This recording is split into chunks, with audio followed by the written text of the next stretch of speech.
All right, so Unity-NHL is a study looking at umbralisib in this case as monotherapy for patients with indolent lymphoma. So umbralisib is a dual PI3K delta inhibitor, but also inhibits CK1E.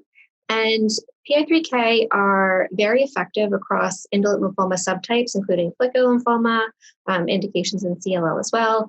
But one of the main challenges is the toxicity profile associated with many PI3K inhibitors, at least the oral agents. Mostly that's GI toxicities, many of which are immune related. So it can be hepatitis, colitis, pneumonitis. Some of those immune mediated toxicities, at least with longer term PI3K use, has been a challenge. So by dual inhibition of PI3K delta and CK1E, it's felt that umbralisib may have a less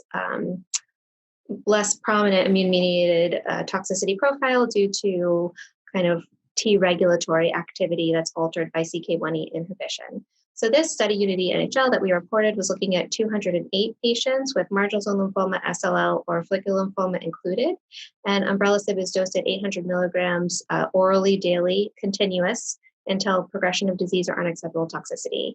And with a median follow-up of somewhere in the range of 27 to 29 months, slightly different for the different indolent lymphoma sub cohorts, we see for marginal zone lymphoma, the overall response rate is 49%, with about 15% of patients achieving a complete remission. But one thing we looked at in the study was also the disease control rate. So if you look at the CR plus PR plus stable disease, you have a disease control rate in the 80% range for all indolent lymphoma subtypes. So for marginal zone, that disease control is 82%. Looking at patients with follicular lymphoma, overall response rate around 45%, with the disease control rate just under 80%. And for patients with SLL, the overall response rate just at 50%, with a disease control of 86%.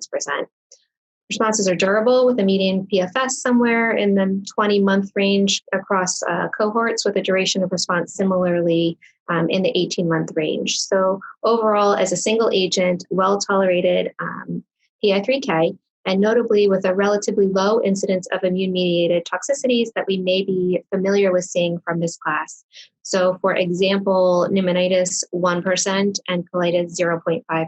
So low rates of those immune-mediated toxicities of interest.